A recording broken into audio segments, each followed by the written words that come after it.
नमस्कार. सरळ सरळ भाग 48 मध्ये आपले स्वागत आहे.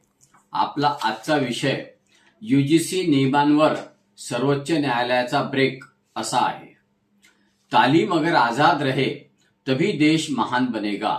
तालीम अगर आजाद रहे तभी देश महान बनेगा. कानून कलम और विवेक से हर भविष्य रोशन बनेगा. कानून कलम और विवेक से हर भविष्य रोशन बनेगा. नमस्कार. यूजीसी चे कायदे आणि त्याला सर्वोच्च न्यायालयाने लावलेला ब्रेक हा विषय सध्या खूप चर्चेचा असा आहे.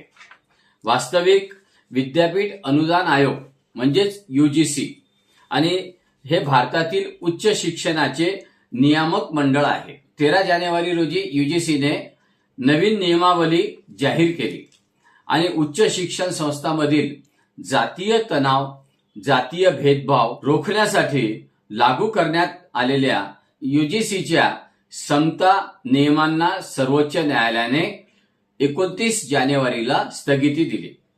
या दरम्यान या यूजीसी नियमांना संपूर्ण देशात विद्यार्थ्यांकडून आणि विविध सामाजिक संस्थांकडून प्रचंड विरोध करण्यात आला आणि त्या विरोधाला पाहता याबाबतची याचिका सर्वोच्च न्यायालयात दाखल करण्यात आली.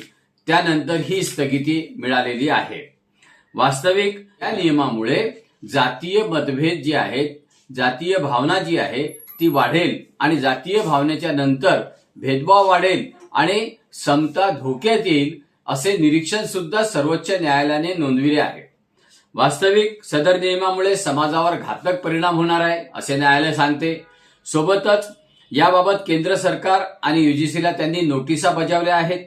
तसेही या नियमावलीचा प्रख्यात कायदे तज्ज्ञांकडून पुनर्विचार केला जावा व त्या संदर्भात उत्तर 19 मार्च पर्यंत न्यायालयात द्यावे असेही निर्देश दिले आहे.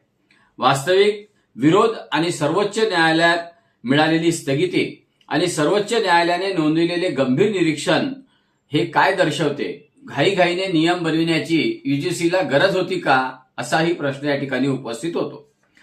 यूजीसी नियमावलीमध्ये नियुक्त्या, पदोन्नती, पात्रता, निकष, शैक्षणिक स्वायत्तता या संबंधी तरतुदी करणे, शिक्षणाची गुणवत्ता सुधारण्यासाठी नियम करणे असे अपेक्षित असताना या माध्यमातून केंद्र सरकारचा थेट किंवा प्रत्यक्ष किंवा अप्रत्यक्ष हस्तक्षेप होत आहे का? दरम्यान जातीय भेदभाव रोखण्यासाठी अॅट्रॉसिटी व इतर कायदे अस्तित्वात असताना यूजीसी नियमावलीमध्ये नियुक्त्या, पदोन्नती, पात्रता, निकष, शैक्षणिक स्वायत्तता या संबंधी तरतुदी करणे, शिक्षणाची गुणवत्ता सुधारण्यासाठी नियम करणे असे अपेक्षित असताना या माध्यमातून केंद्र सरकारचा प्रत्यक्ष अप्रत्यक्ष हस्तक्षेप होत असल्याचा आरोप केला जात आहे. दरम्यान जातीय भेदभाव रोखण्यासाठी अॅट्रॉसिटी व इतर कायदे अस्तित्वात असताना यूजीसी समता नियमाच्या खाली जे काही करू इच्छिते त्यामुळे इतर जातीच्या व समाजाच्या विद्यार्थ्यांचे भविष्य एक खोटी तक्रार झाल्यास उद्ध्वस्त होऊ शकते. हा महत्वाचा भाग आहे. यामुळेच यूजीसीच्या नियमांना देशभरात प्रखर विरोध झाला. न्यायालयाने दिलेली स्थगिती ही तात्पुरती आहे, ती काही अंतिम नाही.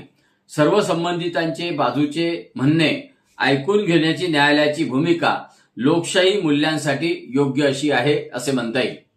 यूजीसीचे नियम हे केवळ प्रशासकीय आदेश नसून ती लाखो विद्यार्थ्यांच्या आयुष्याची दिशा ठरविणारी असतात.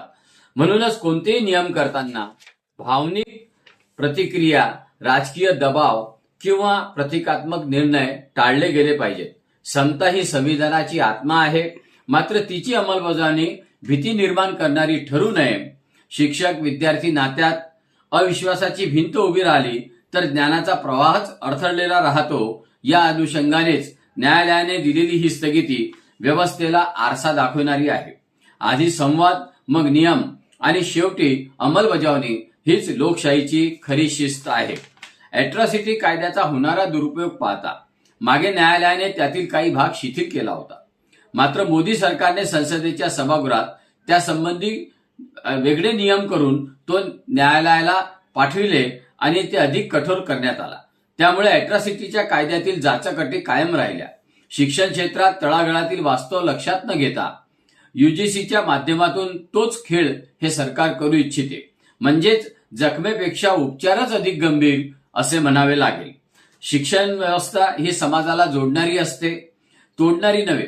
म्हणूनच कोणतीही नियमावली आखताना तिचा परिणाम केवळ कागदावर नव्हे तर प्रत्यक्षात वर्गखोलीत विद्यार्थ्यांच्या मानसिकतेवर आणि शैक्षणिक वातावरणावर काय होईल याचा गांभीर्याने विचार होणे आवश्यक आहे.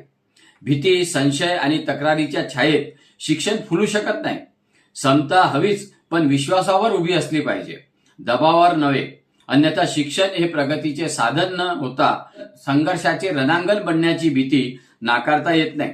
शेवटी शिक्षण व रोजगारीच्या क्षेत्रात टॅलेंटला महत्त्व न देता आरक्षणाला देण्यात येणाऱ्या महत्त्वाला आधीच विद्यार्थी कंटाळलेले आहेत, त्यांचा विरोध आहे. तेव्हा या भावनेला बळ देत यूजीसी नियमाबाबत प्रख्यात कवी डॉक्टर कुमार विश्वास यांनी एक शेर म्हटला, तो या ठिकाणी मला आठवतो. चाहे तिल लो या ताड़ लो राजा, चाहे तिल लो या ताड़ लो राजा, राई लो या पहाड़ लो राजा, मैं अभागा सवर्ण हूं, मैं अभागा सवर्ण हूं, मेरा रोया रोया उखाड़ लो राजा, मेरा रोया रोया उखाड़ लो राजा. नमस्कार.